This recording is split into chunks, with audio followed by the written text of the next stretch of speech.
Good evening, everyone. Ladies, gentlemen, students, athletes, and whoever else is behind the curtain on the side. I'd like to call this meeting to order. Pursuant to the New Jersey Open Public Meetings Act, NJSA 10-4-10, adequate notice of this meeting has been provided by advertising such notice in the Home News Tribune, the Board Office, the schools, and on Cablevision, Channel 118, Verizon Vios Channel 24, and by filing such notice with the Township Clerk. This meeting was originally scheduled for this past Tuesday, January 21st, 2014. Due to the inclement weather, the meeting had to be canceled, was then rescheduled for tonight, Thursday, January 23rd, 2014. Tonight, the board will take formal action on agenda items, and tonight is Thursday. They gave me a script I have to read. It's Thursday, January 23rd, 2014. Mr. Mara? The Old Bridge Township Board of Education acknowledges that the law of this state establishes that members of the public, including members of the board, have the right to record public board meetings using audio or video recording devices, provided that the act of recording does not interfere with the business of this public board meeting. Therefore, the board makes it known that any such recording is to be considered the private recording of the individual and in no manner represents the official record of this board. The board therefore takes no responsibility for such private recording and completely disavows any future use. Thank you, Mr. Mara. Could I have a roll call, please? Borsili? Here. DePrima? Here. Dunn? Hopman? Here. Mongan? Here. Singh? Solikowski? Here. Weber? Andriani? Present. Quorum exists. Thank you, Mr. Mara. Mr. Dunn cannot make it tonight. He would have been here on Tuesday. Unfortunately, he has plans to get out of the inclement weather and could not change those. So he's on his way to Hawaii. Good for him. And he's going to the Pro Bowl. Yoo-hoo! And so that's where we're at. So he can't make it this evening. He sends his regrets. And we do have an addendum. I'd like to make a motion to accept the addendum to the agenda. Thank you, Mr. Weber. Do I have a second? Second. Thank you, Ms. Mongan. Roll call? Borsili? Yes. DePrima? Yes. Hopman? Yes. Mongan? Yes. Singh? Solikowski? Yes. Weber? Yes. Andriani? Yes. The At this- motion to accept the addendum passes. Thank you. At this point, we need a pledge of allegiance. Would everybody please rise? I pledge allegiance to the flag of the United States of America and to the republic for which it stands, one nation, under God, indivisible, with liberty and justice for all. Would you mind remain standing, please? We have a few names in memoriam. Move the board acknowledge the death of Richard P. Olson, retired teacher, and Hannah Price, a noontime hour supervisor. We express our deepest sympathy to their family and friends at this time. Could we have a moment?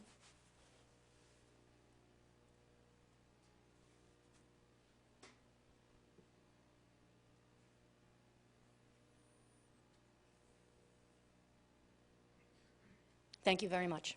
Please be seated.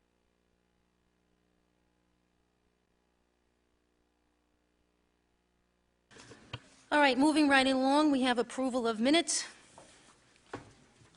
May I have someone that would like to move? I'll move the minutes. Mr. Borsili, thank you very much. Do I have a second? Mongan will second. Ms. Mongan will second. Thank you very much. Roll call, Mr. Mara. Borsili? Yes. DePrima? Yes. Hopman? Yes. Mongan? Yes. Singh? Solikowski? Yes. Weber? Yes. Andriani? Yes. Motion passes. Thank you. Moving on to recognition. We have quite a few this evening, starting with the Board of Education recognizing the Order of the Friendly Sons of the Shillelagh, specifically the President, Scott Fitzgerald, facilitators Raymond Costello, Bob Quinn Sr., for providing 21 Jonas Salk families in need with baskets at Thanksgiving time. Mr. Cittadino?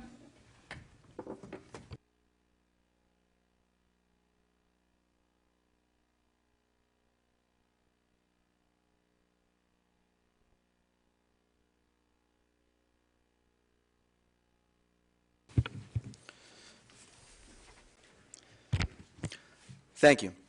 I do apologize that the administration of Jonas Salk School could not be here tonight, as this meeting was rescheduled and they had other arrangements that they had to be to.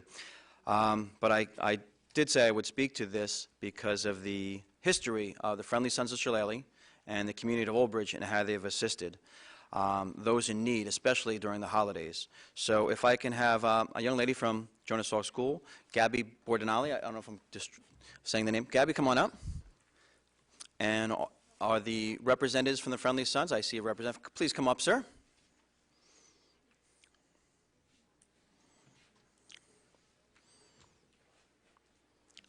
Are you Mr. Fitzgerald? Mr. Costello. Mr. Costello, can you join Gabby here? So to provide a history as to what goes on, the community at Jonas Salk School receives information about families in need throughout the holidays, specifically Thanksgiving and the winter Christmas and Hanukkah, and they put together care packages for these families.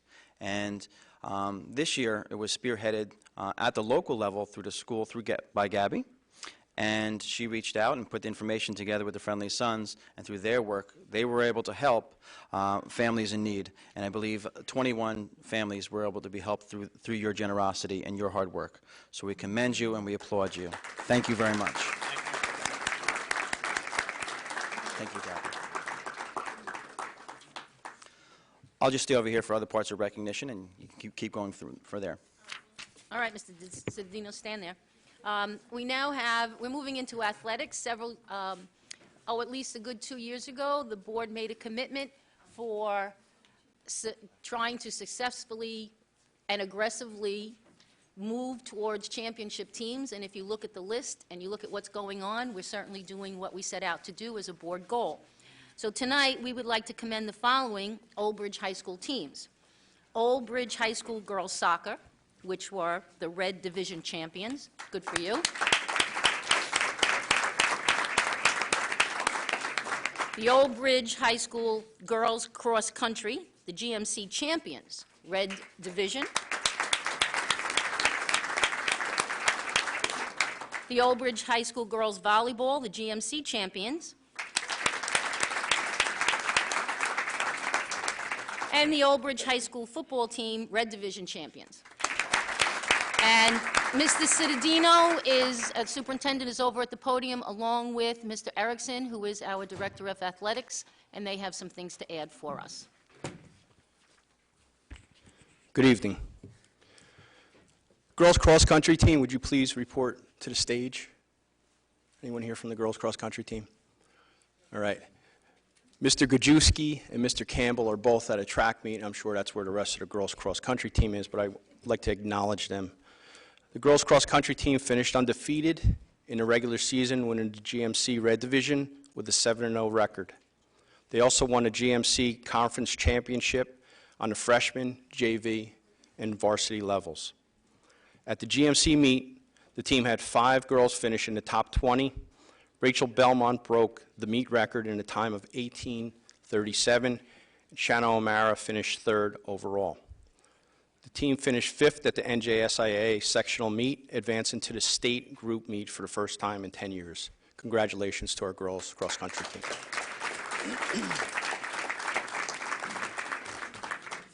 Girls soccer team, please step to the stage.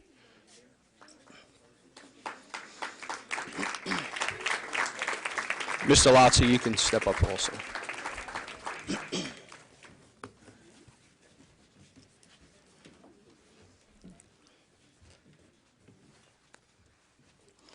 The girls soccer team finished the season with an 18-2-1 record, winning the Red Division title for the 2nd time in school history. The team recorded the most wins in Old Bridge history with 18. They posted 10 shutouts during the season and put together a 13-game win streak. Alexis Suarez and Hannah Hallos were selected to the New Jersey Soccer Coaches Association All-State Team. Congratulations on another outstanding season.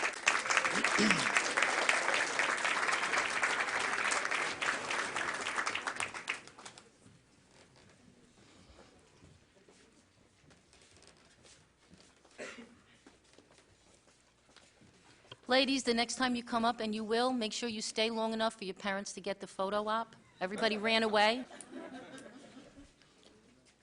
Girls volleyball, Mr. Hopman.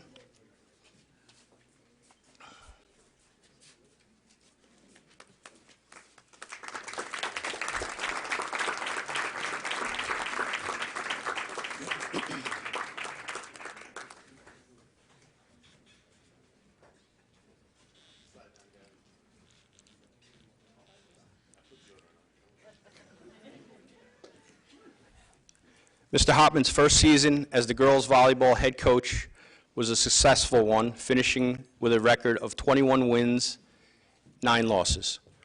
Our girls won the Eastern Invitational Championship and the Greater Middlesex County Championship, where they defeated JFK in the county finals. Mr. Hopman was named the Home News Tribune and Middlesex County Star Ledger Coach of the Year. Congratulations to the girls volleyball team and Mr. Hopman on your accomplishments this season.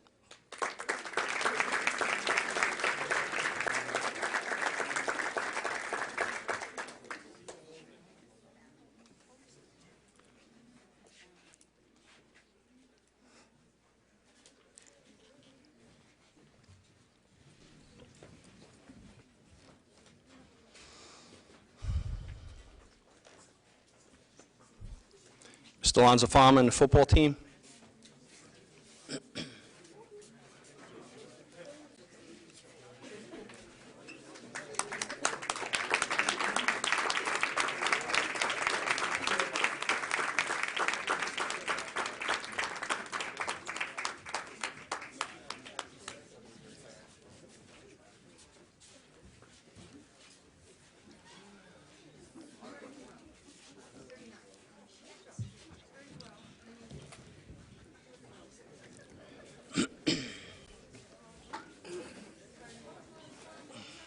Coach Lanzafama, do you have shorts on also? Coach Roberts, you have your beige, your khaki shorts on? Okay, just checking. The football team finished the season with a 7-3 record. They opened 2013 by defeating Sayreville for the first time since 2005 and defeated 2 teams that were ranked #1 in the Home News Tribune top 10. The Knights defeated East Brunswick in the Battle of Route 18 for the 17th time in the last 20 years and qualified for the NJSI AA playoffs for the 2nd year in a row. The football team won the GMC Red Division title for the first time in school history, and the future looks bright as the freshmen finished with a 7-3 record and JV with a 7-1 record. After opening the season with a win, Mr. Lanzafama was named New York Giants Coach of the Week. He was also honored as the Home News Tribune All-Area Coach of the Year, Star Ledger All-Middlesex Coach of the Year, and Red Division Coach of the Year. The previous 3 teams that have won the GMC and our Red Division, and their banners are currently hanging in the gymnasium at our high school. I would like to present Mr. Lanzafama and the football team their football banner for winning the Red Division. Congratulations.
Mr. Cittadino.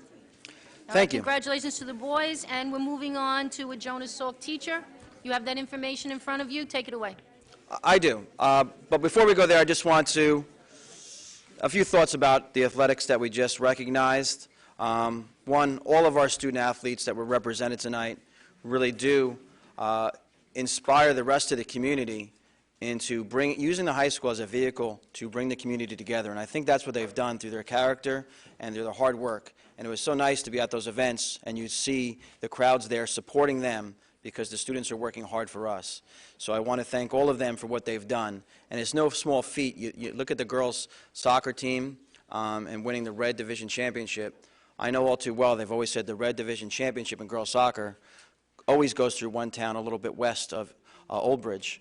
And they've rerouted that championship down Route 18 to another exit. So congratulations to them. And, you know, to have two coaches who were honored tonight as being Coach of the Year through several different venues, through Home News, through the Star Ledger, through the Giants, it speaks to them and to their program. You know, you can have one thing that really bonds these two coaches together, Coach Hopman and Coach Lanzafama, is the way they coach the children. The students do not learn from them out of fear. They learn from them out of respect and love. And it's something that you can see on the court or on the field. And that's what our student athletes represent. I'm very proud of all of them. And it's something for the whole entire community to be proud of. So thank you very much. Mr. Cittadino, could I add something? Unless you're an athlete, a high school athlete, or a parent of an athlete, I don't know if you understand the time commitment that takes. So all of you that are here, the coaches and the students especially, I want to applaud you on being able to keep your grades up and go to 2, 3, 4 hours of practices during the week, every day. I know that you're on the buses early because the high school starts early, and then after school, several hours. If you're not practicing, you're at a game, and then you go home and then still try to do your homework and do what needs to be done. So congratulations to all of you. Thank you very much.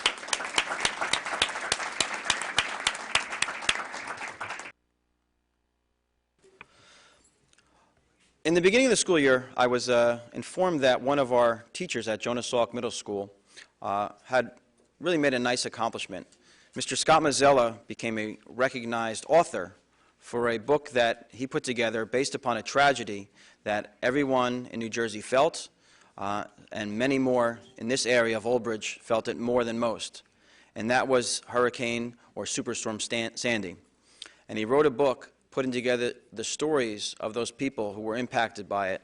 And I know throughout the state of New Jersey he's gone around and doing book talks. And then he came to me and he said, Mr. Cittadino, I'd like to dedicate some of these books and donate the books to our secondary school program so you could have them in your libraries so our students, years from now, won't forget about the tragedy of Superstorm Sandy and how it impacted us locally and not just a tragedy that happened far away. So we recognize that, and we appreciated him for donating those books through his publisher as well. The name of the book, I believe, is Surviving Sandy, and I promised Mr.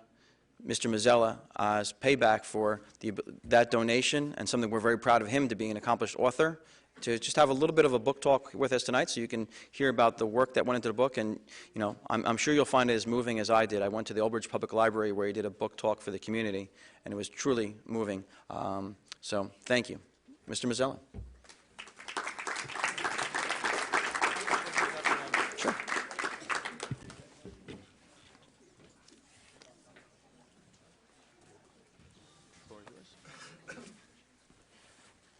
Thank you, Mr. Cittadino. Thank you, Board, for having me today. From Storm in the Field to a Storm book. Let's see, it was October 22nd, 2012. I'm forgetting my dates. I went on the computer, and if you just press the next one. There you go. And I saw this image. This is the now famous Euromodel image of a massive hurricane off of New Jersey. Anyone who's into weather like I am, any meteorologists, surfers, anyone who relies on the ocean saw that, and we pretty much said that's your worst case scenario right there. Of course, none of us believed it would ever happen. So what did I do? I went to Salk that morning, and I started talking to people about it who kind of just laughed. And I went to Dan Sullivan, one of our science teachers, and I wrote him an email. If you could just press it. I know you can't read this on the screen, but basically it's saying to all the science teachers in my school, I think we have the perfect storm coming again. You might want to talk about it to your science classes. And Dan Sullivan and I talked behind the scenes, and we knew the impact this kind of storm would have, but the public did not. How could they? This was something most people had never seen before. So we all know the story after that. Sandy hits on October 20th, 29th, and as not as a hurricane, but as a dying hurricane that turns into a nor'easter, which gets its superstorm Sandy name. And back when I was a writer for the Sandpaper on Long Beach Island, the Army Corps of Engineers came in and talked, and they said, the worst case scenario you guys could ever have here in Jersey is if a hurricane hits perpendicular to shore. But that never happens because they always go out to sea. Well, guess what this one did? This one perpendicular right into the Jersey shore, and we all watched what happened. Now, I grew up with spending my summers on Long Beach Island, so the book actually focuses on Long Beach Island, and there's some pictures from the book. Here's one just before landfall, and the next one actually was right before the storm hit when we saw Beach Haven. If you've ever been to Long Beach Island, a very popular eating establishment is the Chicken or the Egg. It's a 24-hour diner-like place. And when I saw this picture with that much water, I couldn't believe my eyes. This was before Sandy hit. And then, of course, we all experienced a storm. Old Bridge experienced a storm. We all hunkered down. We lost power. It was a terrible experience. I was in town up here. I was not down the shore, experiencing what it's like to have a newborn and a 3-year-old with no electricity and no heat. It was not a fun experience at all. But the islands and the barrier islands and the shore itself were going through a lot. You can see here the devastation on Long Beach Island and Stafford Township, Manahawkin. This is a marina. Lost all its boats into a big pile. The next photo shows a completely decimated Long Beach Boulevard, the oceanfront homes that used to have dunes underneath them. Everything was just obliterated, including our family's home, which wasn't lost completely, but let's just put it this way, it's still being rebuilt as we speak. So it was a devastating storm. Somewhere around January, this time last year, a publisher called me and said, we want you to write a book. And I said, sure, because you never say no if a publisher calls you and says you want to write a book. And then I hung up and said, I don't know what I'm doing. I'm a 7th grade social studies teacher. I have a heck of a lot of work to do as a teacher. What do I do now? But you have to do it. And went down, surveyed the damage again, put together a deal in a local restaurant, and after 10 months of work between grading papers and lesson planning, I was researching and writing a book, going down the LBI constantly. And what it became, and why I'm here tonight, was I want to share with you how it became a learning experience for me. We're all lifelong learners, every single one of us, which also makes us all teachers. You don't have to be called a teacher or have that designation to be a teacher. So my classes got to see me stressed out sometimes. I got to share a lot of experiences about editing and writing and writing and writing and writing that you think is great that somebody else doesn't think is great and fixing it. And it became, even though I'm a social studies teacher, it became a lesson in language arts as well. And I wanted the kids to see that even as an adult, you can learn, you have to work hard, you can make mistakes, and you have to just keep going as long as you do not accept no. I could have easily said no, and there were many times along the way that I wanted to say no, and I know my students feel that way when it comes to papers and projects and tests, and it was basically me being a student on a different level. Fortunately, it also became a lifelong dream of mine. This is Margaret Buchholz. She wrote Great Storms of the Jersey Shore, which is a very popular storm book of the Jersey Shore. My book was treated as a companion book to that book. For me, as a kid, I grew up on that book. I loved weather since I was a kid. That was my storm Bible, and I got to write the book, the next in line book of that storm and that author, and she wrote the foreword to my book, which was a great honor to me. And this year, my students got to see me talk about the book. I got to be on a lot of news programs. I was on News 12, and I mentioned Old Bridge. I try to mention Old Bridge as much as possible. I got a lot of feedback the next day that students were watching News 12 and they were cheering, and it was a great feeling. When I went down to Philadelphia's Channel 6, I had to sneak in. I don't have the clip for you today, but I had to sneak in this huge thank you to Old Bridge Public Schools, so everybody in Philadelphia knows who we are. And I wanted to spread the love for the district. I have students who constantly show me, which they shouldn't be, but they show me pictures of my book in Barnes & Noble. They're so excited. I said, if anything gets them in Barnes & Noble, I'm happy, you know, so that works for them. But the most wonderful part for me about this whole experience was the fact that as a student at Carl Sandburg, that's where I got my love of history. I can still remember Miss Kenny and Mrs. Cisco, who was a long-term sub that year, just instilling this absolute love of history, local history. In the Carl Sandburg Library, back when Sandburg was where the Grade 9 Center is, I found a Cheesequake history book, and I just poured through that thing. I was probably the only little history dork in 6th grade pouring through, or 7th grade pouring through a Cheesequake history book, but I was just fascinated. And that went into a love of storms and a love of history down the shore, and all that transcended all through those years to the point where a publisher called me because he saw that through my writing and my experiences down there. So thank you to Old Bridge Schools. I mean, they planted the seed that made this possible, and I can't thank Miss Kenny and Mrs. Cisco enough at all. So thank you very much. If you're interested, my email was is right there. Whoops. Go back. If anybody needs any information about the book or presentations or anything like that, you can email me at greatstorms2@gmail.com. So thank you very much, Old Bridge. I appreciate it. Thank you, Board.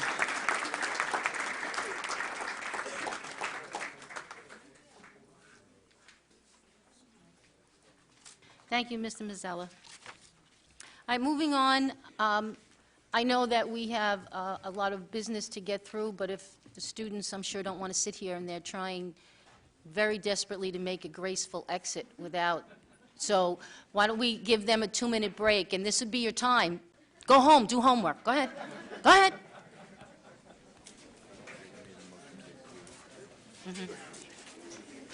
While that's happening, could we have a motion to approve the recognition? 1 through 4. Was that Mr. Singh? Mr. Weber first, Mr. Singh second. Thank you. Roll call, Mr. Mara. DePrima, Yes. Hopman, Yes. Mongan, Yes. Singh, Sulikowski, Yes.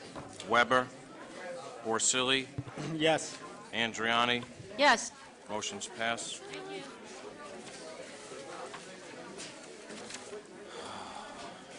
The temperature's going to drop in here by about 20 degrees now. Maybe just Joanne.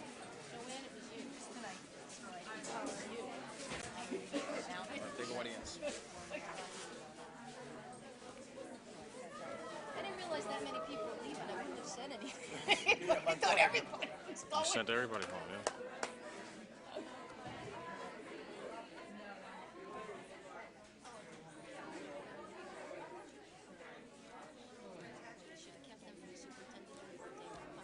No, it's all right. Yeah, let's go. It's freezing out. Motion to go to the talent show. It's canceled. Postponed. February 11th. We announced that tonight. Okay. The band dinner's going on right now, so a lot of it. All right, moving right along, since we are not invited to the band dinner because we have something else happening, we can start with our report of our student representative. Usually it's Chris Simone. He's at a track meet tonight, so we have a wonderful substitute, our Student Senate Vice President, Erica Kakowski. And I really should have asked you to speak before I sent everybody home, but let's go. Here you go. Hi, my name is Erica. Oh, sorry. On previous events, we had the Acoustic Coffee House on January 9th in the TV studio here. All the proceeds went to a 10-year-old girl in Old Bridge who was diagnosed with cancer. It was very successful. We also just had the PTSA fashion show last week, and all proceeds for that went to the senior scholarships. And we had the most models sign up for that than we've had in the past.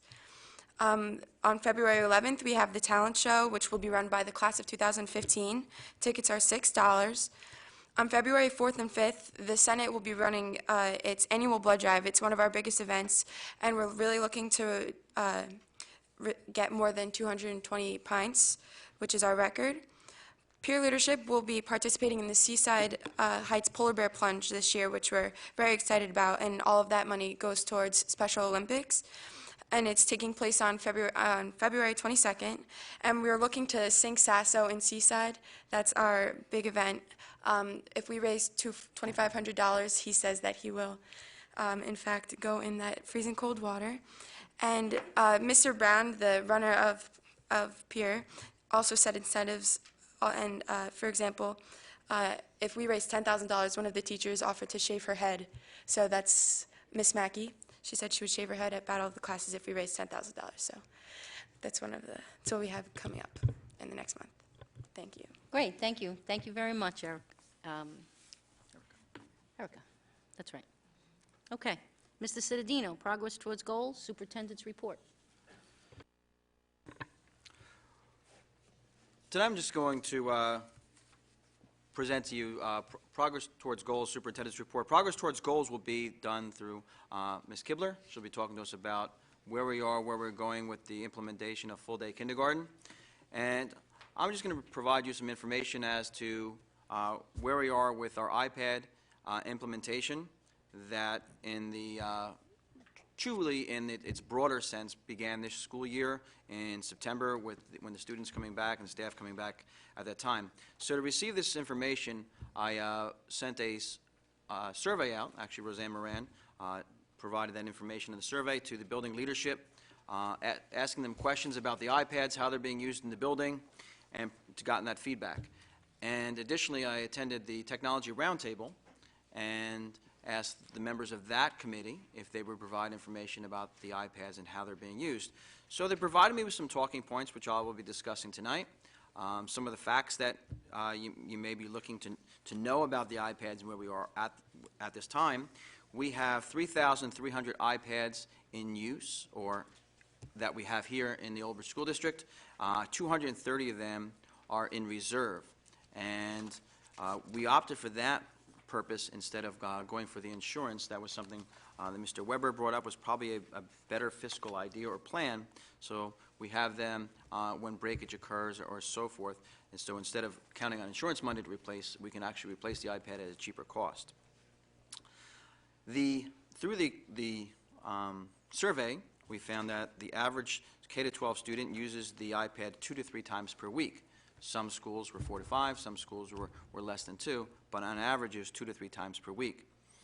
We sent our school capacity leaders for the PARC, which is the Partnership for Advancements of College and Career Readiness, and we sent our supervisor of guidance and our assistant superintendent and director of technology to the PARC capacity building and in service. And one of the things we found out was that the developer of the PARC assessment, which is Pearson, is directly guiding or creating their PARC assessment for the iPad. It says that the iPad is the best platform for what they're looking to do because of its versatility. So, to be honest, not everything, at the beginning of the outset was perfect with the iPad implementation. We had some things that we had to grow with, and we had some problems that we had to overcome, and in most cases we did overcome them.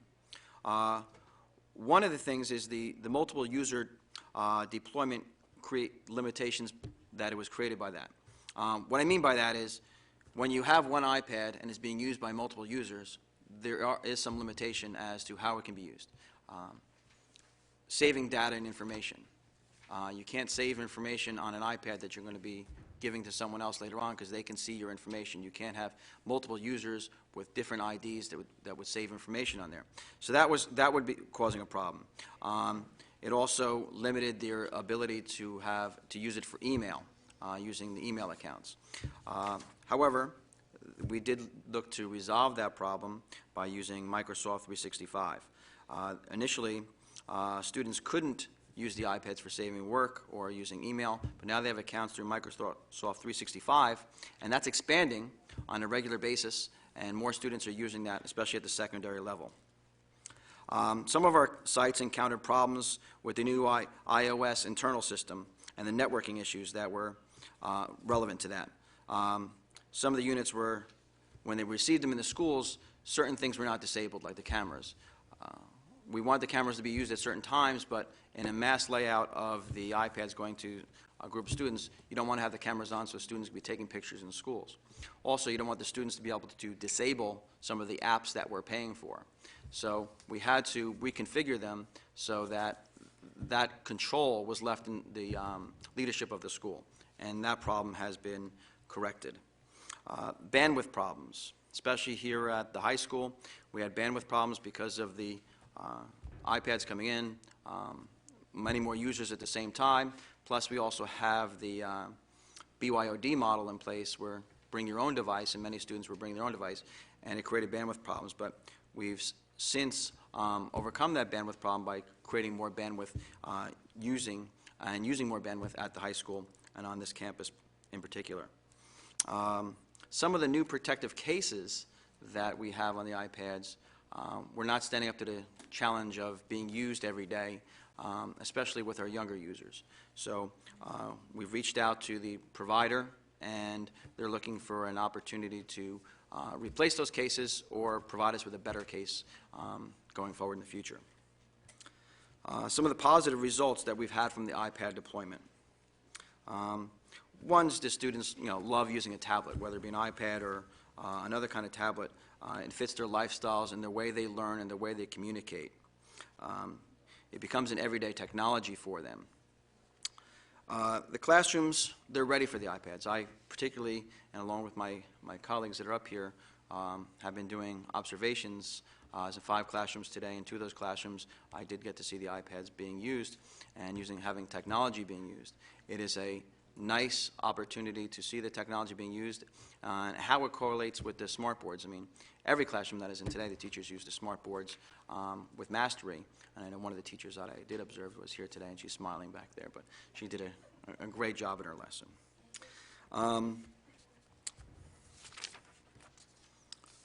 Students have been able to use the help desk and almost become IT specialists, troubleshooting problems with the iPad and fixing themselves. This steers them towards maybe a career in IT or an expansion of their interest in technology, which is nice to see. A lot of the apps that we have allow for collaborative content sharing, so that students can collaborate with their work, share their work, create a project, not only as an individual but as a group, share the information without having to go to each other's house to do it. That used to be the project, especially in the middle school level. You used to have to get 4 or 5 kids together, pick a house. Usually it was at Jill's house, and everybody went there, and they did the project, and then they had to get together and come back in school and present it. Well, we have the iPad and the Microsoft 365 being used in unison. They can create the work collaboratively together without being in the same space or same location. One of the big things that we found is the mobile data collection through science classes, phys ed classes, anywhere where students need to collect data they used to use for pen and paper, then have to transfer it later on into electronic data format like Excel spreadsheet. They can do at the site without having to do the data transfer later on. The iPads make mobile computing labs much easier to use. Many of our schools utilize the carts, especially at the elementary level. We used a format of a cart of 30 for every 100 students, so that would give you an indication of how many of the iPads are in each elementary school. And this allows you to bring the technology in instead of bringing the students to the learning labs. For the planning, it's easier to roll the cart in and moving the carts and moving the technology and moving the students. Paperless innovation, we're looking to expand that, and our school district has found creative ways for the iPads to save money in that format, so to go paperless for homework and so forth. The sharing the information with the teacher without having to hand in a piece of paper and get the red ink on it and hand it back to you. One of the areas we have not been able to do the saving of money would be in the area of textbooks, because we have not gone to a one-to-one initiative. Initially, when we talked about the iPad rollout, it was a one-on-one-to initiative at the middle school level, We worked with the board gave its recommendations and suggestions, we visited other schools and saw some limitations they saw, especially with the bandwidth and so forth at that. So we wanted to spread the wealth, get the iPad into more hands of students at different and varying ages. So at this time in our implementation plan, that's where we've gone. So we don't have them in one location where we can eliminate textbooks, but we do have them in various locations that give the experience to more students. Things going forward, it sets the platform for going forward and scalability later on. Is it something that, eventually that iPads are on school buses, so that if a bus driver pulls over and is at a stop and is concerned about a student, the student's parents, the contact information, that they can have that information there as well. One of the things we've done right now is we've provided iPads for all our school nurses. And this creates a situation where they have ready access to student information, medical information in case of emergency. Being a building principal in the district for over 8 years, one of the things I did find with nurses, they go to the scene as they're trained to be rapid responders, but you never know what you're going to find when you get there. And you get there and you find there's a student who's passed out, and you didn't know which student it was. You didn't bring the child's whole medical file with you. You can go right to your iPad, bring up the student's medical records, and see that maybe it's an allergic reaction. See that the child is a diabetic. See what it is and how to best treat that child, because every child, even with diabetic plans and so forth, they have a medical plan in place that you have to follow. So that has helped. The virtual tour guide allows us to have students see exciting ways to go on field trips and visit foreign places without having to actually leave the classroom. We're seeing that right now with our French-speaking classes, as they're working very diligently and watching French news and French TV through the iPad that we wouldn't be able to do through cable access because we don't have the French channel. But through this, they can watch the shows and practice their articulation and their accents and delivery. So it's been very positive in that way. The tablets do allow the teachers to interact, again, more on a personal level with the students, and to reach out to them through email and reach out to them and respond to their work in a more rapid way. And one of the things that I did witness myself was the ESL students and how they're working with the iPads, especially the port of entry students. There's a young lady at Cheesequake School, I believe, and she's using the iPad in her learning. And it's interesting, the teacher has a progression of the child's progress that she shares electronically. And when the child entered the classroom in September, they play a game. They have a teddy bear, and it's wearing various clothing and in various kinds of weather. And she would have to use the Show Me app, where you actually can speak to the application. It creates almost like a TV show on the iPad, and use a cursor to draw arrows saying, today is a sunny day, today is a cloudy day, the teddy bear is wearing a hat, the teddy bear is wearing. For you and me, it's an easy conversation to have, but someone who is learning English, it's not so easy. And this records that data and saves it, and now seeing the child do the same exercise in January, and the clothing may be different, the weather may be different, but the pronunciation, the mastery of the English language has really progressed. And it's visual data that they can share with the parents and share with us as we look to exit a child from the ESL program. So those are some of the positive things we've seen. I've said 100 times that the largest room in any organization is the room for improvement. We have areas where we need to go and grow, but I think that we have seen some positive coming from the iPad deployment, and I only think it's going to go further and benefit us more in the future. Thank you. I have Thank you, some Mr. questions. Citizen. Questions, Mr. Brusili? I do. So, this is a very good report. Thank you very much, Mr. Cittadino. When we were discussing the iPads, I was quite skeptical of rolling out a big platform of iPads, and to be honest with you, I still, to some degree, am still quite skeptical that it's a very broad range of what we have here.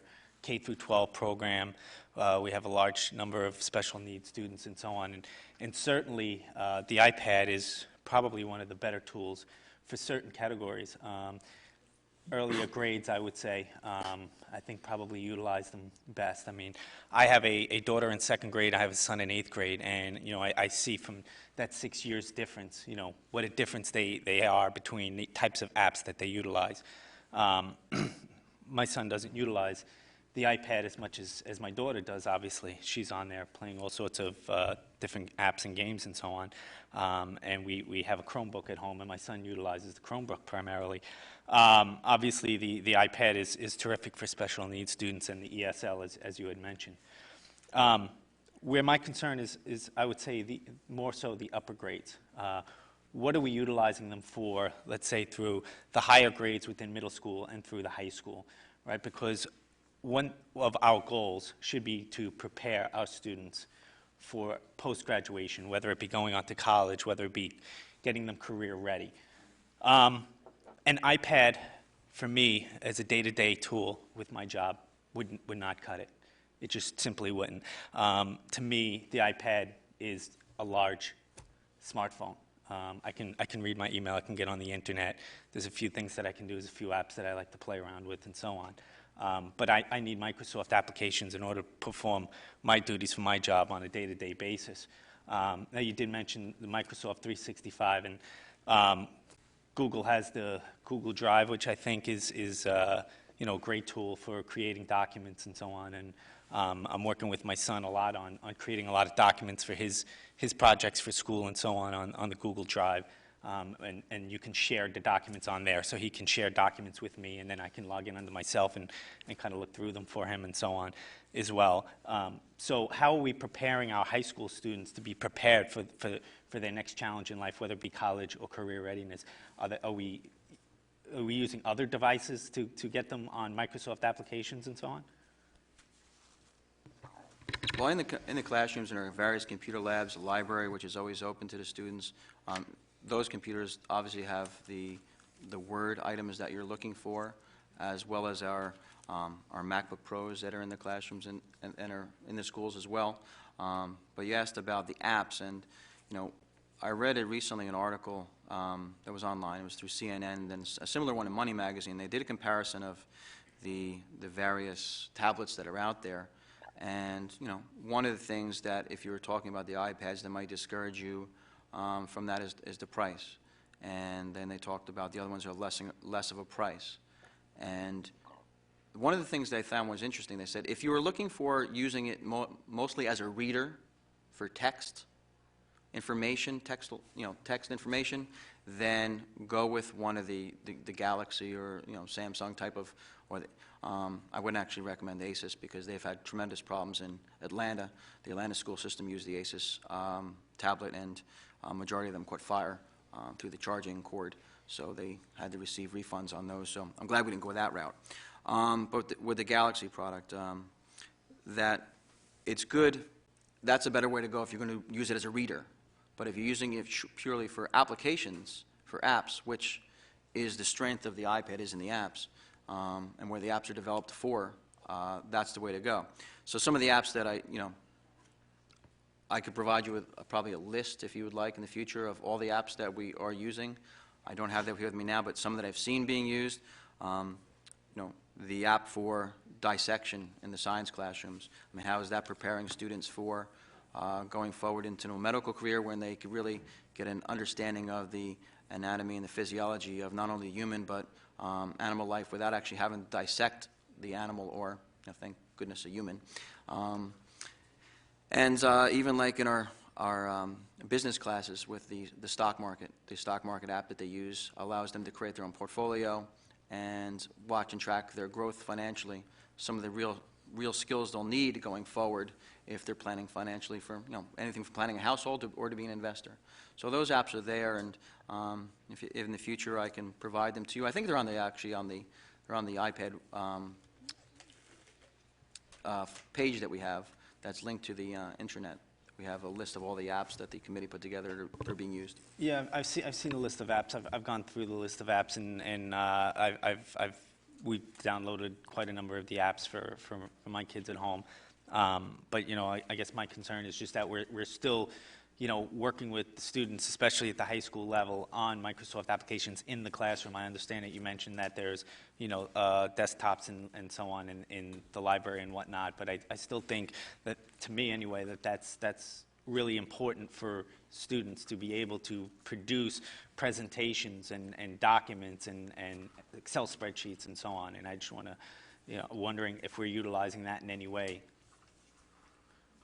Well, we still are, and one of the things that I think is probably going to happen in, within a short window of time, is that the PC will become obsolete as you know it, and we'll be moving more towards personal tablet technology. There was, recently another article I was reading about the CD. The CD is being phased out. They're not going to create them anymore, and think about, well, how many years have we been using them as not only for music but for data, and now it'll be gone. And then they talked about, well, what other items and devices do you think will be phased out as well? And one of the things they talked about was probably the PC. That tablet technology will be replacing that. So, we still use it. We still use it in the classrooms. I know multiple of the classrooms from middle school to high school use the Excel for various projects. So we're providing them with a broader platform, not just one. One more question I have is you mentioned the nurse scenario, and I know we've spoken about this in a number of different committees as well. And that's great that information is right available for the nurse in case of a situation. But then my concern with that is, how are we protecting that information if an iPad gets lost somewhere along the way that has the student information in their personal records? They're passcode enabled.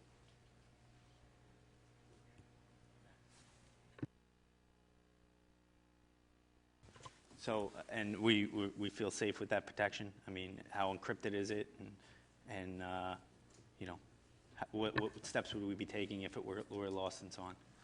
Well, not only does the iPad have the passcode you get on the iPad, but you also have a passcode you have to get through real time to get to that information there.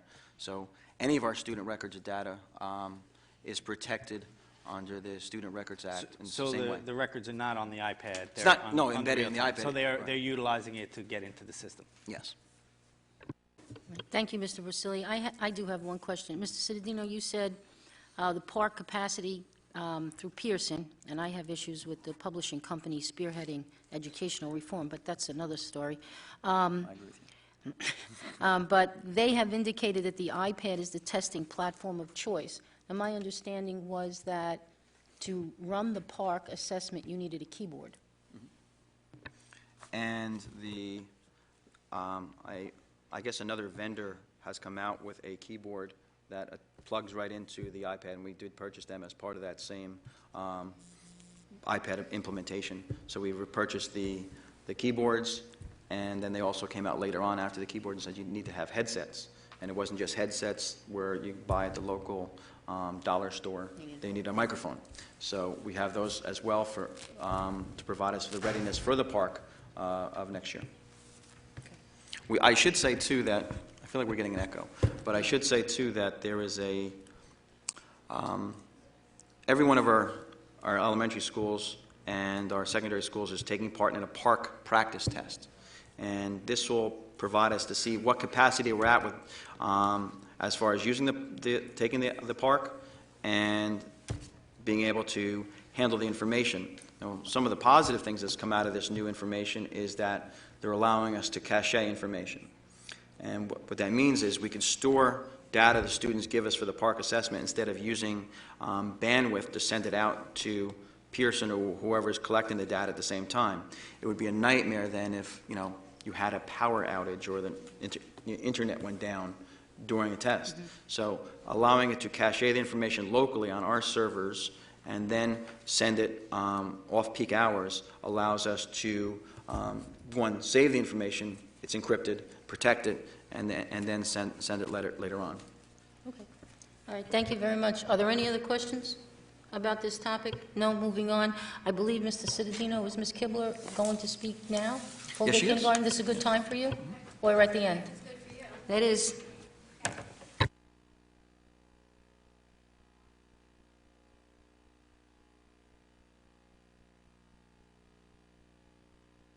Good evening.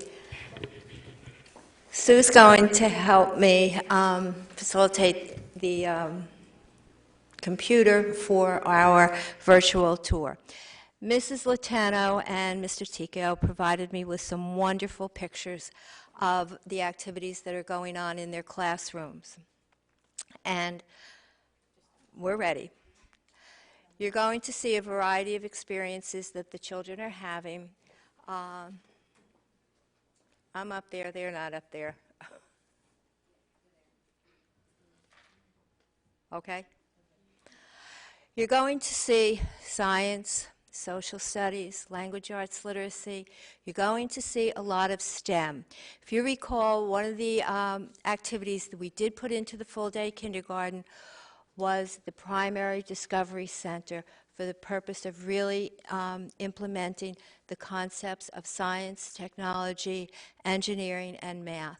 This is our SMART table, and this has been very, very successful. And here they're building, again, wonderful, their doll houses and with their people, and really having wonderful dialogue which promotes language development in everything that they're doing. They're collaborating, they're problem solving, and they're having lots of fun. But they're learning because everything has been embedded in play. And that's at the directive of the Department of Education with their mandate for there to be lots of play in kindergarten. You're going to see tea parties. It's just wonderful. Mr. DePrima had asked for how things were going. And I think here's our bells, part of our music program that we had implemented last year.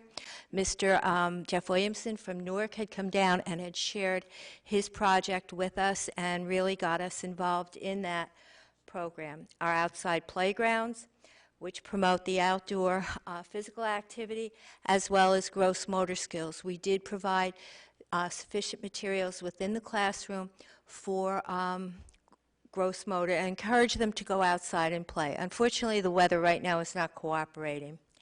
And the use of the smart board, and the children are very, very adept at using all the technology that we've provided for in the classroom. And of course, the healthy eating is all part of our program too, part of our health program, our nutrition program.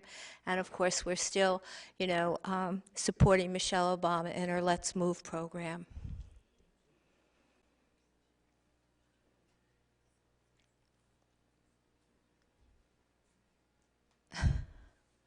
Celebrating Halloween.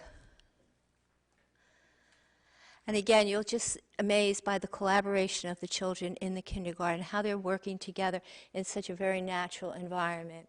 Children play together, they like to be together, and therefore they work together. There are your iPads. They're being utilized in the kindergarten program.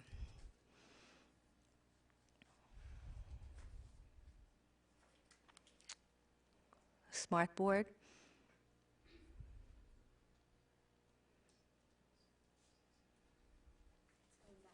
Going back, all right. So that's virtual visit to our full-day kindergarten programs.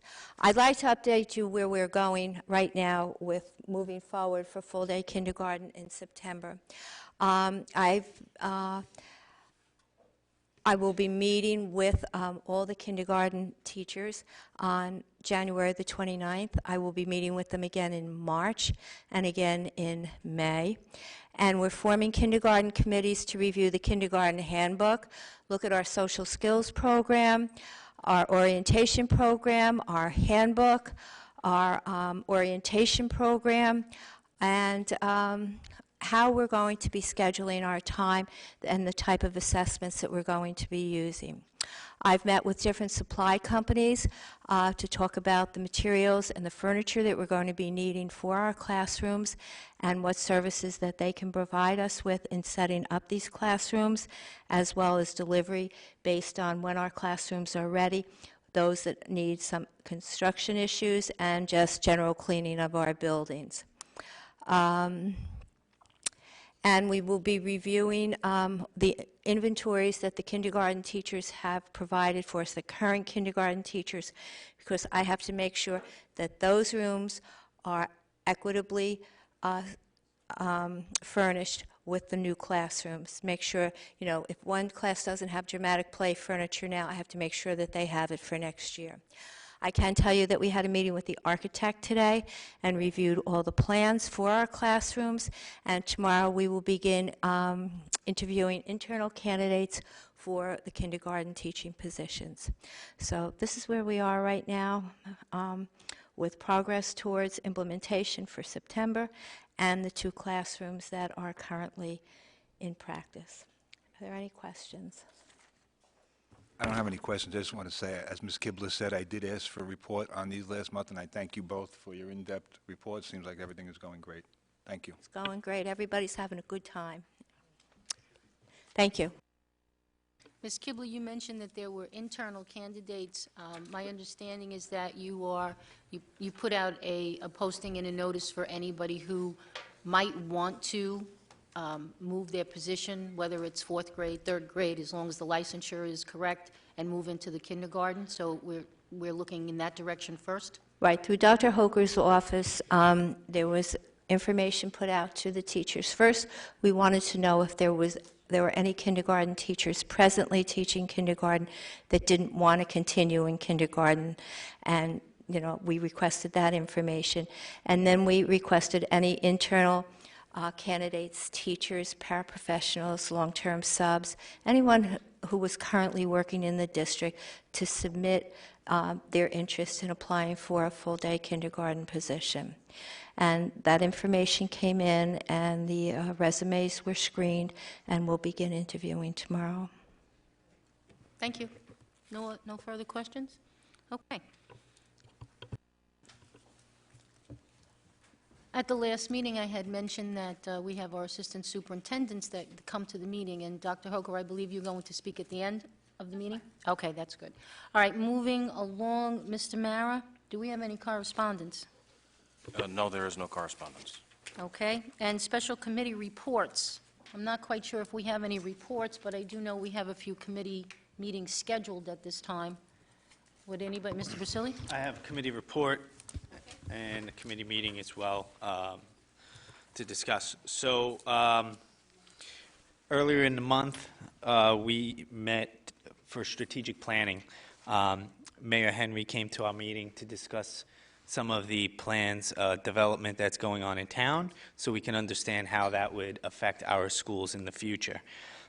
Predominantly, the building that's going on in town is over on this side of town by Englishtown Road. We didn't see any real great impact. There's a lot of approvals in town that have been approved for many, many years, but I guess the market is just not where a lot of these builders would like it to be to really start building. Woodhaven has completed Section 1. Section 2 will be the next phase to go on. There will be about 300 permits, but his estimate is that's about 12 to 18 months down the road at the earliest before that even gets started. So you're looking at 3 to 4 years down the road before anything comes out of that. Carriage Park, Machaponics, 36 homes are going to be completed soon. This is no real great numbers. He discussed a little bit about what's called the Rutgers model for understanding how many children are in a household. The Rutgers model calculates 0.9 children per home. Of course, not all of those children are going to be the same age. They may be in the same age range, but it wouldn't be enough homes to create an entire new grade level. So these would be, additional homes that would have more children that, would impact our schools, but minimal impact to them. Red Shore Village in Englishtown, 39 single-family homes.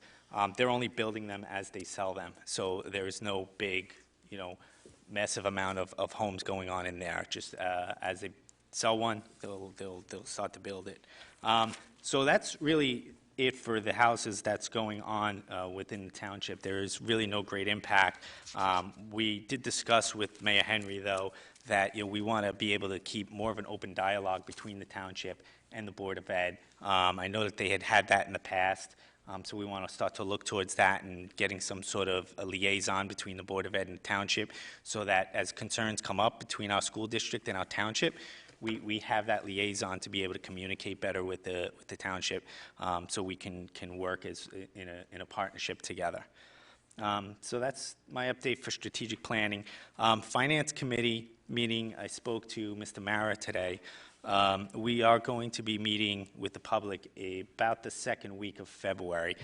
We're going to meet together, the board. We'll discuss as a board how we would like to meet with Mr. Mara the first week of February, where we can discuss what we expect to see out of this year's budget. There are, as you all know, some big initiatives such as full-day kindergarten that needs to be accounted for in this budget as well. So I think that it's really important for the board to be able to communicate to Mr. Mara and the administration what we would like to see out of that budget. So we'll do that the first week of February. Look to plan the second week with the public, where he can give a presentation. And, the good news out of that was that there was a bill passed that gives us a little bit more time before before the budget needs to be developed, between when we get to state aid and we complete the budget. So hopefully we can utilize that additional time to be very efficient in how we put together that. All right, thank you. Mr. Borsili, is that something that we could discuss at our board retreat, in terms of, for us setting goals or whatever it is we need to discuss, as opposed to having a separate meeting? I don't know, I'm asking. Yeah, I thought about that myself, but I don't know what exactly is planned for this board retreat, and I know we're limited to about 3 hours, so we're doing it from 9 to noon. I don't want to take up too much of everybody's time on a Saturday morning, so I thought it would be best if we met together on February 6th, I believe is a date that we're going to look to get together. Mr. Weber did mention that Wednesday was not a good day for him, so February 6th This is the Thursday, Thursday? February 6th. Okay. Yeah, and I don't think the board retreat is intended by the state to be doing what essentially is ordinary business for the board, which is the budget process. It Well, since we were essentially is a talking about self-evaluation. goals, No. and goals mix in with finance, I thought maybe we understand that, could but do you got that. to walk the fine line between a broad-term goal and objective and Okay. having a budget meeting. Alrighty. So I think we could have a quick meeting on Thursday that week, the 6th, and then have the board retreat on Saturday, the 8th, and hopefully we can bring some of that into our goals, right? Okay, good. Mr. Mara? Yeah, Mr. Cedeno and I and Dr. Holcomb met with Gwen Thornton this past week to develop an agenda for the board retreat, none of which includes any financial items. It's more or less a informational type of meeting, and we cut it short at 3 hours. So it's quite a lengthy agenda, so there's really not room for, whether we can discuss the budget at that point, I'm not sure if that's appropriate, but there's a lengthy agenda that's already being in the process and should be delivered to you by the end of next week. Okay, thank you very much. Anyone else? Special committee report, Mr.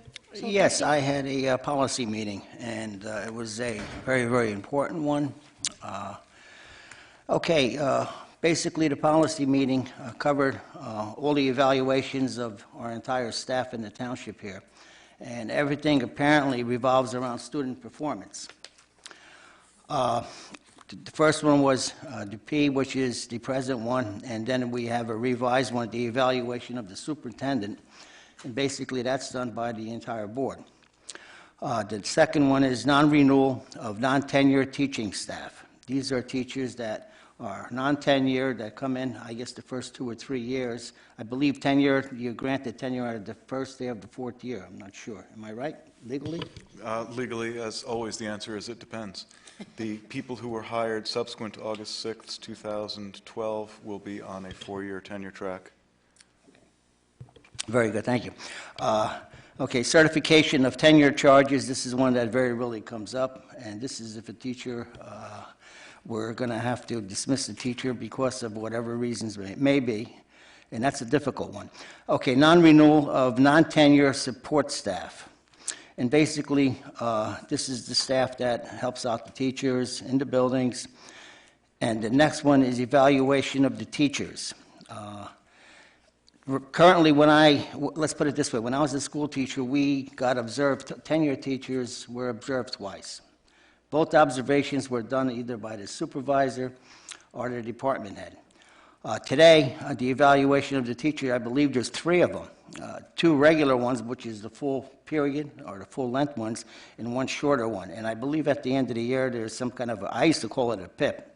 I don't know what it's called now, but what the teacher's performance is and what they're going to do for the following year.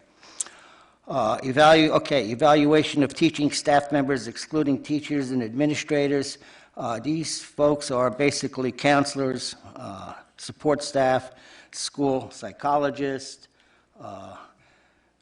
all the people that are certified in a particular area but aren't in the classroom. And the next one is evaluation of administrators, excluding principals, vice principals, and assistant principals. And all these observations are generally done by central administration. Evaluation of the principals, vice principals, and assistant principals, again, these observations are done by the central administration. And currently we have approximately 67 non-tenured teachers at the elementary school. So each one of these teachers have to be observed by 2 different administrators, not 1, but 2 different administrators. And these people generally get 4 observations, I believe, the first year. 3, okay. Thanks for your help. And if there's anything that I missed, our legal advice over here will clear it up. Yeah, Mrs. Andriani asked me while you were making your presentation, Mr. Silikowski, is there anything we can do about this, or is this coming out of the state? And it is coming out of the state. Right. The Achieve NJ rules and the new regulatory chapter at 6A10 has given rise to the need for these revisions to your policies. New tenure track, new evaluation requirements, and you have all these subsets of your employees, the certificated staff members who are teachers, who aren't teachers, supervisors, administrators, and of course the superintendent. So this is all required. It is shaking up your policy manual to comply with the revisions in the law. Thank you. Anyone else? Okay. Facilities use is next on our agenda. Is there anyone that has any comments or questions about that? If not, we're going to move on. Okay. Finally, hearing of residents. Anyone? Dramatic pause. Okay, here we go. Now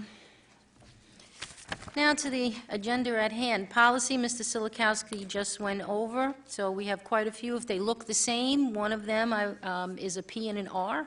So one of them is the policy, the other one is a review for anyone who's looking at this paperwork. Mrs. Andriani, Yes. excuse me, actually the P is policy and the R is the administrative regulation which implements the policy. Okay, thank you. I stand corrected. We do not need a vote on that. Correct. So we're moving on to athletics. So I need someone to move athletics, which I believe is 1 through 2. They're long, but it's 1 through 2. Anyone? Mongan will move. Thank you, Ms. Mongan. Do I have a second? I'll second. Thank you, Mr. Sin. Roll call, please. All right, Mr. Mara, we need to know if there's any discussion. Okay, roll call. Mongan, Yes. Singh, Yes. Silikowski, Yes. Weber, Yes. Porcelli, Yes. DePrima, Yes. Andriani. Yes. Motion's passed. Thank you. We're into curriculum, and that is items 1 through 4. Is there anyone who would be willing to? Thank you, Mr. Weber. Do I have a second? Ms. Hopman will second. Roll call, Mr. Mara first. Is there any discussion? No discussion? Mr. Mara? Hopman, Yes. Mongan, Yes. Singh, Yes. Silikowski, Yes. Weber, Porcelli, Yes. DePrima, Yes. Andriani. Yes. Resolution's passed. Thank you. Finance? Mongan will move. Ms. Mongan is moving Finance 1 through 9. Do I have a second? Is that Mr. Weber? Thank you very much. Any discussion? Discussion. Okay, Ms. Mongan? I just want to state that I did review, and I did have some questions on the bill list, which were answered, and I did also have some questions on items on the attorney bill list. Some items are still open, and I'm awaiting more information, but I will be able to vote yes because I am assured that all the hours have been accounted for. Okay, thank you very much for your diligence in checking out anything that you have a question about. Anyone else? Okay, roll call, Mr. Mara. Mongan, Yes. Singh, Yes. Solikowski. Yes. Weber, Yes. Borsili, Yes. DePrima, Yes. Hopman, Yes. Andriani. Yes. Motion's pass. All right, item 20, non-certificated personnel office. There is only one item in this section. Do I have a motion? Mongan will move. Thank you. Do I have a second? Hartman will second. Ms. Hartman will second. Thank you very much. Any discussion? No. Mr. Mara, roll call. Singh. Yes. Solikowski. Yes. Weber. Yes. Borsili. Yes. DePrima. Yes. Dunn. I'm sorry. Hopman. Yes. Mongan. Yes. Andriani. Yes. Resolution passes. Thank you very much. Operational, there is nothing at this time. 22, non-certificated personnel others, number 1 through 9. May I have a motion? I'll motion. DePrima. Mr. DePrima, thank you very much. I was going to say Sal, I'm trying to be more formal. Do I have a second? Mr. Singh, thank you very much. I saw the red light. Any discussion? Going once? All right, Mr. Mara, roll call. Solikowski. Yes. Weber. Yes. Borsili. Yes. DePrima. Yes. Hopman. Yes. Mongan. Yes. Singh. Yes. Andriani. Yes. Motion's pass. Thank you. Section 23 was 1 through 14. We now have an addendum on your papers. If you have, it was number 3 and 4. We're going to add that in as 15, 16, as 15 and 16 at the end. So as the motion stands now, it would be certificated personnel as amended 1 through 16. I'll move it, and I would request that the board president read item 1. Okay, thank you very much. I can certainly read that. Do I have a second? Mongan will second, but I believe it's just an addition to number 3 and number 4. I don't believe it's 15 and 16. I made the same point, Mrs. Mongan, when we were discussing that before. You were out of earshot. Just for clarification purposes, Mr. Mara has asked that they be listed as numbers 15 and 16. So on your addenda, if you're following along, switch 3 and 4 to 15 and 16. Okay, thank you. All right, we're at a reading of number 1, and I am sure that Mr. Weber has asked me to do that because we are talking about length of service for someone.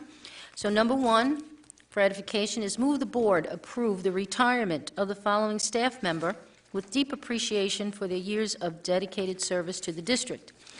And the gentleman on the agenda is a Joseph Keegan from Jonas Salk Middle School, special education teacher, who has put in 37 years of service. So we thank you for your service, and it's a little early to wish you well because you're not leaving until June. But you are on the addenda, and you are now read into the record. May I just comment real fast? Be my guest.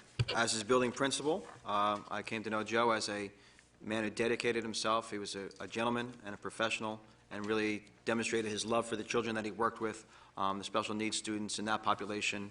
Every day he came to work, so he's going to be missed. Okay, thank you. We have a first and second. We're ready for a roll call. Donna, can I just ask one question, please? Yes. I know we got the email on the addendum, but I don't think it was in the packet here, was it? I don't have it. On 14 and 15 and 16? I have a copy. It was in my folder. Yeah, I know it was on the email, so. Oh, Thank you, Ms. Torrey. thank you. Anyone else did not have it, want to see it? No? Okay, any further discussion? All right, Mr. Mara. They sent an email today. Yeah, no, I know they did. I didn't get a chance to look at it. I just figured it would be in our folder. Could I see what it was?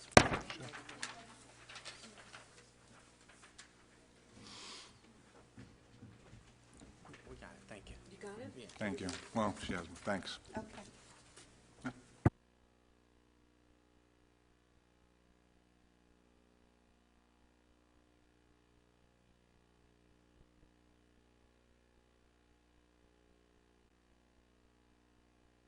Both of these were extensions of They're related service. to each other. Okay. Ms. Hopman's good to go. Mr. Mara? Weber? Yes. Borsili? Yes. DePrima? Hopman? Yes. Mongan? Yes. Singh? Yes. Silikowski? Yes. Andriani? Yes. Resolutions pass. Thank you. Roman numeral 15, supplies, equipment, and services. Number 14? I skipped it? I mean, 24. Ah, Roman numeral.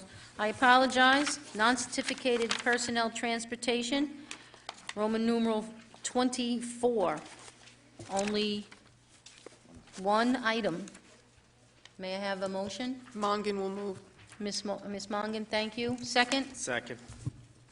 Thank you very much to Mr. Borsili. Any discussion? No? Mr. Mara, roll call. Borsili? Yes. DePrima? Yes. Hopman? Yes. Mongan? Yes. Singh? Yes. Silikowski? Yes. Weber? Yes. Andriani? Yes. Motion passes. Okay, number 25, we're at supplies, equipment, and services 1 through 4. Mongan will move. Thank you, Ms. Mongan. Do I have a second? Ms. Hopman, thank you very much. Is there any discussion? No. Okay, Mr. Mara, roll call, please. DePrima? Yes. Hopman? Yes. Mongan? Yes. Singh? Yes. Silikowski? Yes. Weber? Yes. Borsili? Yes. Andriani? Yes. Motion's pass. Thank you. Transportation, items 1, 2, and 3.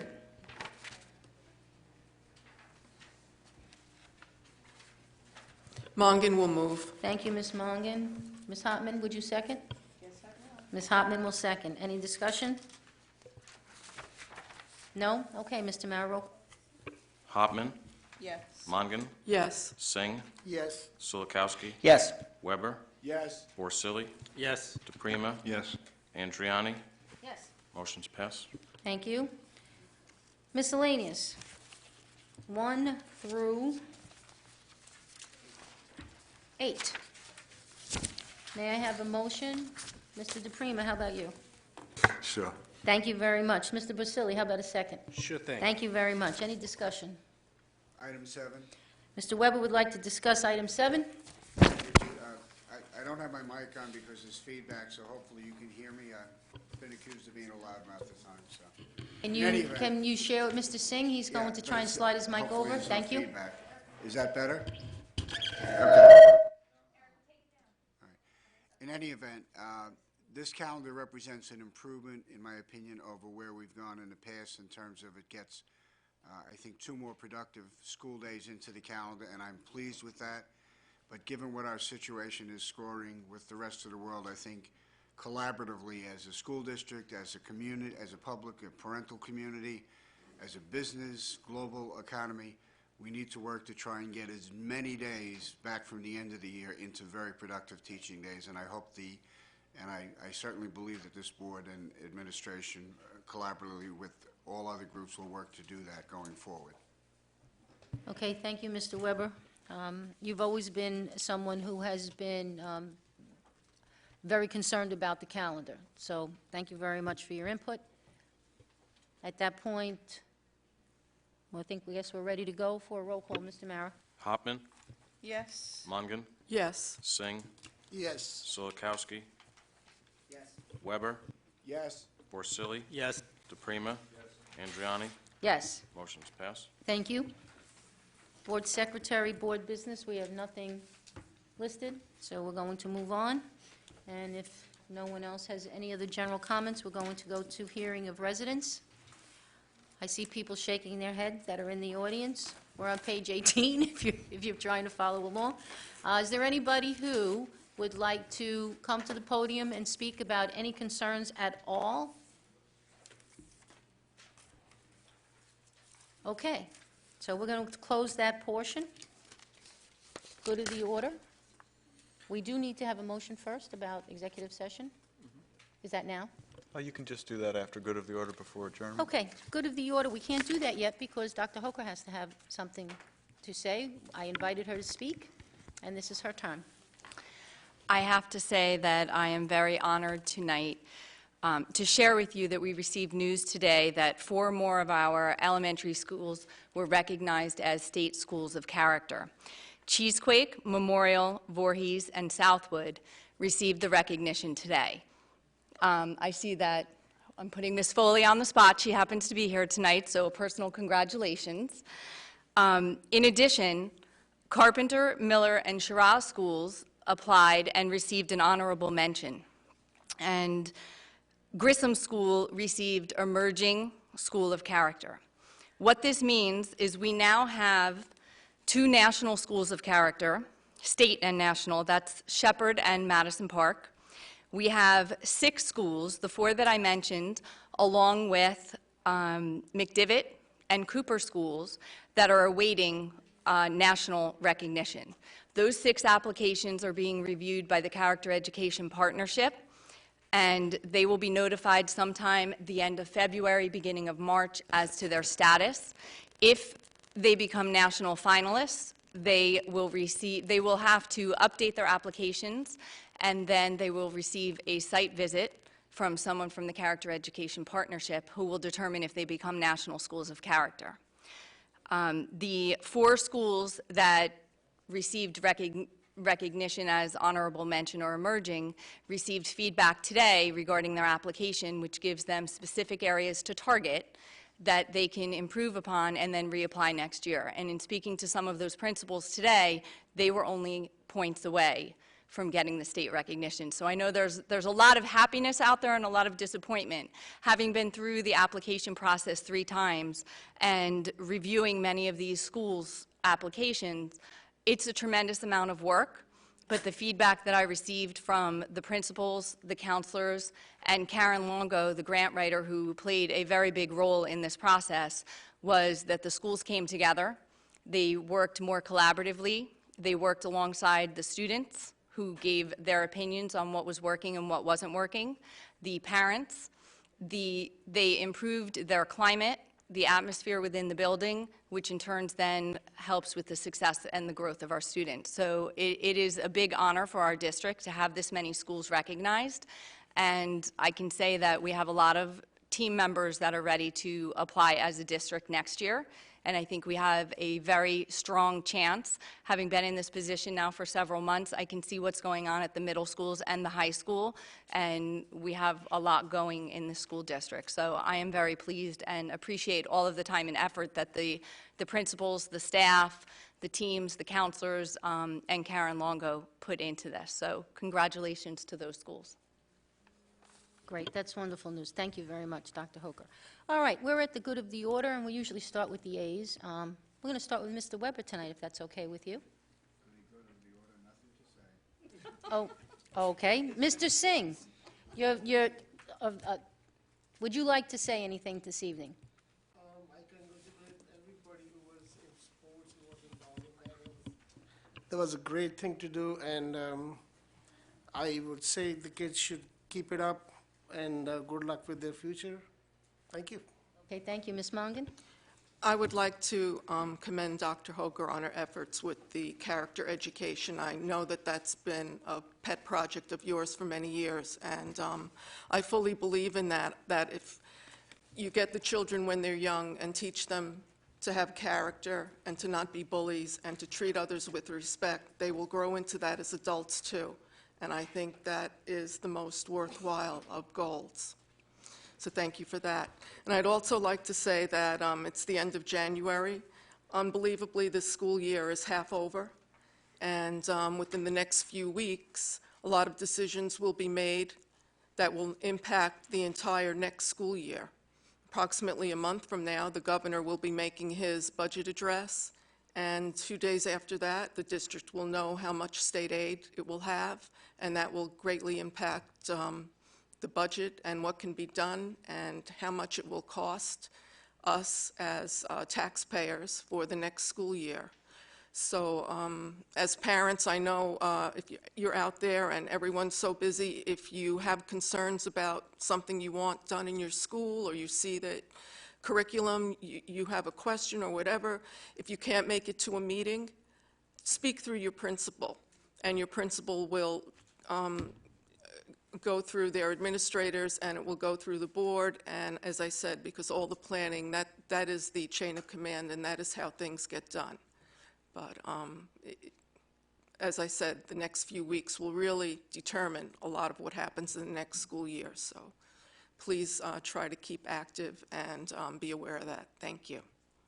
Mongan. Mr. Silikowski? Okay, yes, I would like to congratulate all the students in the recognition portion of the meeting tonight. Mr. Joe Keegan, we go back many, many years. After all, I spent 36 years working here.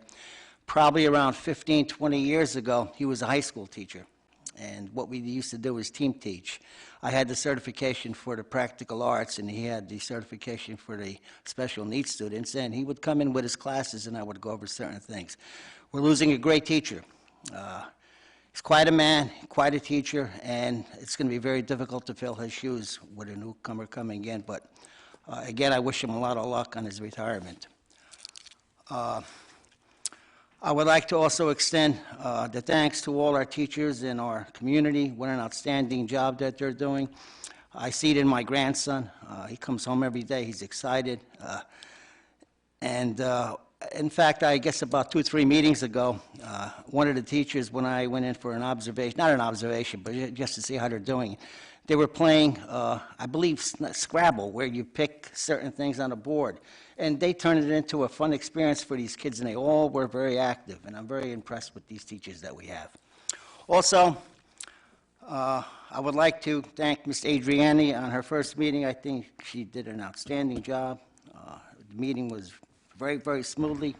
You pulled it off, and I'm looking forward to working with you and the board the following year. And after all, I have my meetings on a Friday morning at the county level, and we were given awards. And I would like to read the award and extend this to the rest of the board. In celebration of School Board Recognition Month, the Board of Directors of the Middlesex County Regional Services acknowledges and appreciates the significant contributions of Matthew Silikowski and honor him for the work he does for the students of Old Bridge as well as the students of Middlesex County. I'd like to extend this to the rest of the board because nobody thinks about these people for the countless hours that they put in. Some of these board members put in 8, 10, 12 hours a week, and they're not getting compensated in one way whatsoever. I'd like to acknowledge their effort and everything that they do for the students of Old Bridge. Thank you. Thank you very much, and I'll thank you on behalf of everybody else, and I'm glad that you have a certificate, Mr. Silikowski. I Thank you very didn't much. have any blanks. I was planning to make them up for the 9 members on the panel here, but That's okay. I didn't have the blanks. We'll frame that Maybe one. next year we Frame can that do one for something. you. Okay. In this direction, Ms. Hopman? Yes, I'd like to congratulate all of the high school teams that came tonight and were recognized, and also, of course, the coaches that were involved with it. I think that they did an excellent job, and going forward, I'm hoping that we get more teams and more coaches for Coach of the Year. It certainly says a lot for Old Bridge. Also, I'm glad that, Ms. Kibler, that you gave a report on the full-day kindergarten. I want to thank you for that. I'm glad that we're going forward with it. It is something that was certainly long overdue. I can remember back it being mentioned and brought up at the time that Pat Torrey was the superintendent of schools. This is how far back we went. Unfortunately, at the time, we didn't have the money to do it. I'm very glad that we are going forward with it. It certainly is to the benefit of every single child in Old Bridge. And I also believe that it's going to bring more families to Old Bridge because we will have a full-day kindergarten. So I thank you for that report. Also, I want to thank you, Ms. Hoka, for being involved with the character education, and also congratulate the schools that were involved with it that won. I do see Mrs. Foley in the back there, and she excels over at Southwood School. There's absolutely no doubt about that, and I'm just very glad to see that we have these many schools that are involved, and I'm hoping that next year we can get more, and it will continue to go on. Like I said before, it certainly is to the advantage of Old Bridge itself, to see that we have a wonderful school district, we have great administrators, we have wonderful teachers, okay, and we certainly can see that just by us going forward with all of these things that are to our benefit. I'm also glad that there was a report done, thank you, Mrs. Sedadino, on the iPad, because that certainly was something also well overdue with the school district, and I'm sure that it's certainly going to be an advantage to every child, because when a child enjoys learning, they learn that much faster. And I know each and every child, I have a 6-year-old grandson that does things on the iPad, I don't even know what he is doing. Okay, so I know educationally, this is certainly going to be to the advantage of the children again in Old Bridge, and that's what we're all here for, is for the best education of these children. So I want to thank all of you going forward, and I'm looking forward to working with the board and administration in educating the children to the best of our advantage. Thank you all. Thank you, Ms. Hartman. Mr. DePrima? I'd just like my colleagues before me, I'd like to congratulate the students and coaches that we're here tonight. We have, as I've been saying for a couple of years now, we have some great things going on, and I think it's going to continue. And also, behind-the-scenes type stuff, Mr. Cittadino and Central Administration, and Ms. Capasso and Transportation. We've had a few issues this winter already with the snow and the ice and everything, and I would say Mr. Cittadino is 3 for 3 in the way he's called delayed openings, early dismissals, whatever it was. And Ms. Capasso and her crew for taking care of our children and getting them where they had to go safely and soundly, and everybody was intact, and great job to everybody. Thank you. Mr. Brusili? I'll just echo the comments of many of my past board colleagues.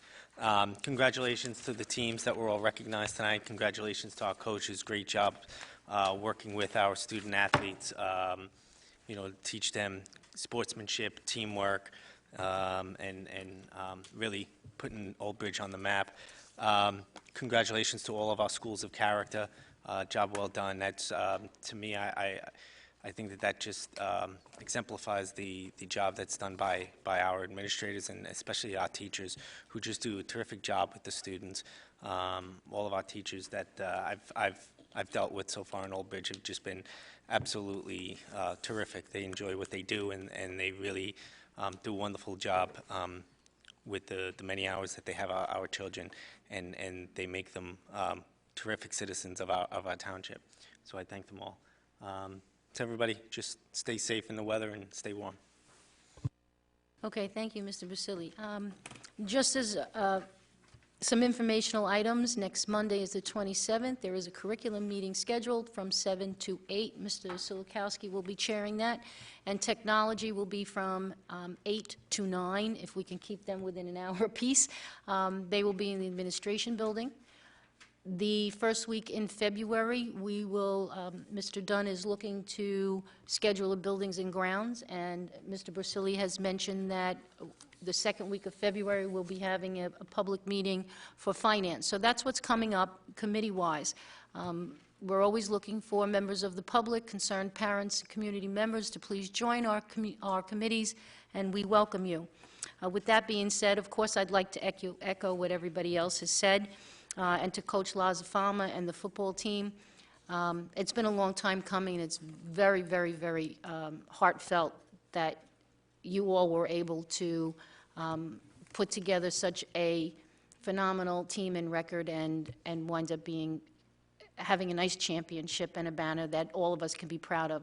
And for the ladies, thank you very much. It's nice to see the girls having the opportunity to be recognized. So I thank all of you for all of your time and your effort and your skill and your sportsmanship and everything that goes with that. With that said, I'm a little concerned about some of our students with this inclement weather. Not our little guys. Parents make sure that they're bundled up. However, I do see the high school students waiting for the bus. It's dark. It's icy. They do not have on reflective clothing. They're in black. and I'm concerned that someone's going to wind up with a little bit of a problem with somebody sliding on ice. Also, I don't see people with hats on. I know you can't control your 17-year-old and make them put on a hat. However, majority of your body heat is lost through the top of your head. It is going to be 8 degrees out tomorrow morning. And for those of you who have children who are driving, they're saying, I don't need a coat, I'm only going to be in the car. The car is going to be 12 degrees tomorrow until it warms up. So please make sure that everybody is prepared for that cold weather. We do have a couple of days this week and next week going into that, and we certainly want to make sure that everybody is safe. Mr. Cittadino? Just a few thoughts. I want to thank Mr. DePrima for bringing that to everyone's attention. Obviously, transportation with these snowstorms has done an amazing job in ensuring that children get home safe during this inclement weather. The maintenance department with Frank Fazita and his crew, even everyone at All Clean. I was here yesterday looking at the schools, and they were out there making sure that the walks were cleared and salted, so I want to thank them for doing a great job. And the building leadership and the teachers to ensuring the safety of the children. When they come in the morning with salt on their feet and the feet are wet, it becomes a very slippery surface, but to make sure those schools are safe is very important. And it's been great to get the word out through either our real-time system, which has definitely improved, our alert system, our going through email, and then with the Twitter. I want to thank the students who are following me for being respectful citizens of social media and using it very wisely to not only become informed about what's going on in school, but share it and doing it in a very positive manner. So thank you to them. Donna, thank you very much on the in-depth report of kindergarten. We met today. I'm very excited about how full-day kindergarten is going to impact our students for years to come. This is a new adoption on a grand scale, and I think it'll really bring Old Bridge education and academics to a new place. And thank Dr. Hoker for her work with Character Education to have that 8 schools out of 12 being recognized at least at state level of Character Education, then some are national. It really speaks to the people of this community. And while you can't put a dollar amount on the value of the community, you can put a value on the people in the community and what they mean to the community. And this town is rich and wealthy with its diversity and its good people that are here. So thank you to everyone who was part of that process and made it all come true, because that kind of recognition speaks to the core of the people who live in that community. So thank you. Be safe and have warm thoughts, because I'm ready for spring. All right. Before we adjourn, Mr. Parton? Yes, as we referenced earlier, you need to go into a brief executive session for discussion of a personnel matter dealing with a fitness to return issue. The subject matter of this executive session will be made public as soon as possible, and I believe the board will only be back to adjourn the meeting after that. There will be no further action and nothing to wait for.